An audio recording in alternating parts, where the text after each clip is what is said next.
Good morning, good afternoon, good evening, whenever you're watching this video, and welcome back to another episode of At the Time of This Recording.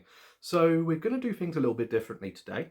We are going to cover 10 songs that I love, but I would never go out of my way to really listen to, at least not for a long time, for sure. Um, what makes a song get to a point where you can't listen to it anymore?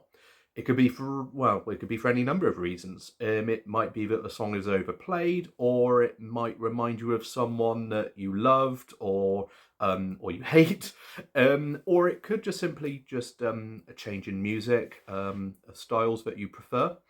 But these are 10 that I simply don't go out of my way to listen to anymore, even though I love them. So off we go. First up, we have Don McLean's American Pie, released in 1971. It is a classic ode to the golden age of music and pop culture. American Pie, the title, is named after the plane that carried Buddy Holly, Ritchie Valens, and the Big Bopper, all of whom were tragically killed in the event known as The Day the Music Died. It's a sprawling 8.5 minute long track, a register of big names from the era with an iconic chorus. It's a classic in every sense of the word. However, in spite of all this praise, there's a couple of reasons why I can't make myself listen to it anymore. The first reason would be just simply the amount of times that I've heard the song over the years. I was first made aware of the song at a very early age, probably on a sort of like a 1970s compilation CD, but because of how many 1970s compilation CDs that I've sort of heard over the years, that this song was probably on a whole load of them. So I ended up being a bit sort of overexposed to it very early on in life. Secondly, and I think it's one that I've realised a little bit later on in life, is that I don't think the lyrics make an awful lot of sense.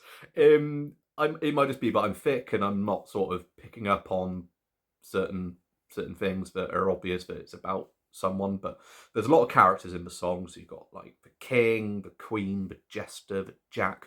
But if there's supposed to be sort of hints or suggestions as to who they're supposed to be, well, it's a bit lost on me, really. Because of this sort of lack of connection, I struggle to listen to it these days.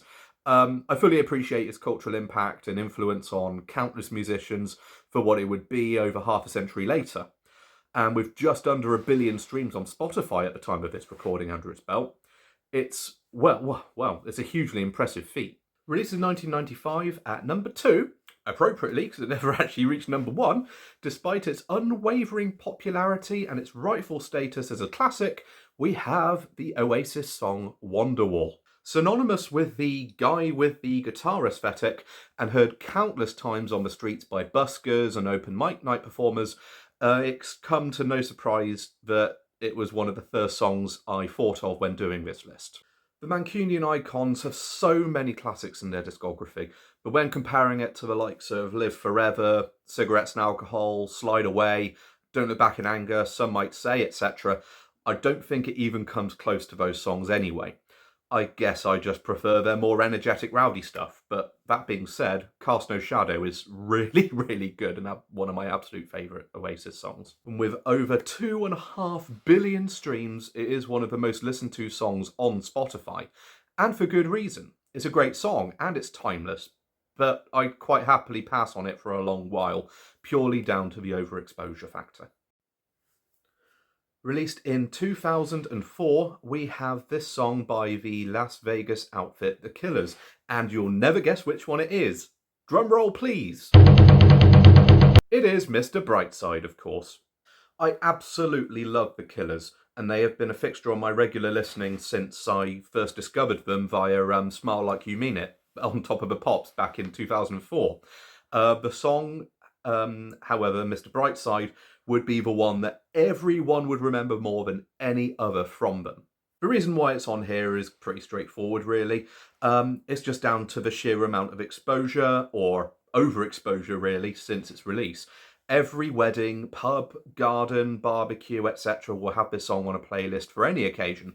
And that's why I simply can't go out of my way to listen to this song anymore.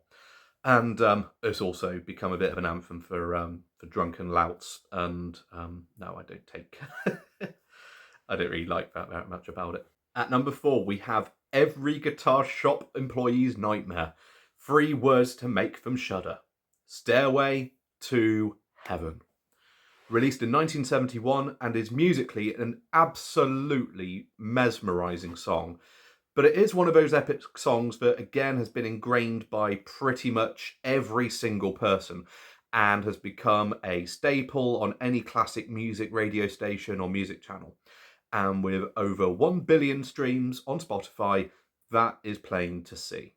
Now, I never worked in a music shop, so I was never heard it through people sort of practicing on new guitars playing that song, but it would be through obviously the usual means, so TV, radio, various playlists and endless numbers of people wanting to hear it at parties or whatever. And also by slightly overly ambitious open mic performers and pub bands, as well as classic radio stations, of course. But of course, that was an awful lot of times, hence why it features here. At number 5, we are now at the halfway point. You could say even, we're halfway there, which will give you a clue as to what's next. We are now going to talk about Living on a Prayer by Bon Jovi. Released 40 years ago this year, which is ridiculous in this song. It's a classic. There's no other way to describe it. It's a brilliant song. But like a lot of the other songs on the list, it just simply comes down to the amount of times that I've heard it. Majority of parties, weddings, whatever, will certainly have this as part of a playlist for the evening. And again, like most other songs on the list, I really like it. I absolutely love the song, as do so many other people, with over 2 billion streams on Spotify. When it's time to put the greatest hits of Bon Jovi in my car, yes, I am one of those people that has a CD player in my car. My car is a bit basic, so it doesn't have Bluetooth or anything like that. But when I have it on, and people will crucify me for probably saying this, but it is one I actually skip. But that is only really down to the number of times that I've heard it. And again, I don't really go out of my way to listen to it on that basis, hence why it merits a place here. At number 6, we have a slightly different song to put on the list, but not for the reason you might think. Released as a single in 1974, we have the classic rock staple, the 9-minute long Freebird by Lynyrd Skynyrd. This, along with Sweet Home Alabama, are timeless, brilliant classic rock songs from the heartland of America. However, whenever I hear this song, all I can think of is the idiot at any pub gig who decides to shout, "Freebird!" at the top of their lungs. It feels like I'm relenting to that twat on the sticky floor when giving in to their request whenever I listen to this song. There's nothing wrong with the song at all. I love it, but those people have ruined it for me. And whoever came up with the idea of shouting Freebird at a rock gig or a covers rock band gig, they need imprisoning for life, without parole. Just a small town girl! Oh my god. How many more times would I have to be subjected to this song? Journeys Don't Stop Believing. Now, let's get a few things out the way. Steve Perry is an incredible singer. I love his voice. And the guitar work by Neal Schon is amazing. His soloing is so good. And the bass lines are incredibly thick and chorusy and the backbone to the song. I love every element about it, quite frankly. But I think since it was given a new audience after Glee covered it, the amount of times I've heard it it's unfathomable. Every wedding, event, karaoke has this on their roster. And on that basis, it takes a place here. See, I can be brief when I want to be. At a measly 300 million streams, which is actually remarkably low considering how popular the song is, the 2000s classic Dakota by the Stereophonics would merit a place on this list as well. It is full of hooks and high energy, and I love it. But it's got to the point now where it became a song of choice for what seems to be every single covers band and to a lesser extent acoustic club performers. Not really overexposed in any way regarding the original, but hearing it endless numbers of times by covers bands and the aforementioned acoustic clubs has made me quite content with not really going out of my way to listen to this song again. Which is a real shame, because it's great. Alright, so next up on my list, we have the Neil Diamond classic Sweet Caroline, released in 1969. That rhymes. And it became immortalised as a football chant in the 2020 Football World Cup and the 2022 Euros. And also by drunken teens and grown men in towns and cities up and down the country. Well, this is clearly the reason why it has reached nearly 1 billion streams. The classic has always been frequently played on classic radio and weddings, etc.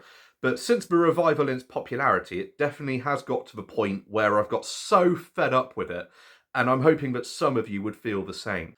Is this the real life? Is this just fantasy? I can assure you that this is real life, and I'm putting Bohemian Rhapsody by Queen to cap off this list. 6 minutes of the best theatrics, pomp and energy that only a band like Queen could pull off.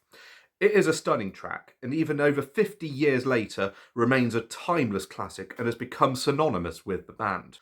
I know I keep repeating myself here, so I'll keep it brief, but merely down to the overplayed factor, and I also made a massive mistake by singing it in karaoke when my dad got remarried. It was bloody tough to sing, so I guess on that basis I get sort of slightly Vietnam-style flashbacks whenever the song comes on. But yeah, overplayed and I guess soured by my dreadful singing when I was about 11 or so trying to sing it. And that concludes my list. Thank you very much for sticking through it, and I'm sure I've probably made quite a lot of you quite pissed off by putting these songs in the list. But let me know what you think are songs that meet the description in the comments. I'd be quite interested to see what you feel are sort of songs that you feel are a bit sort of overexposed, but songs that you really like, but in the same hand, quite happy to not really listen to either again or not for a while.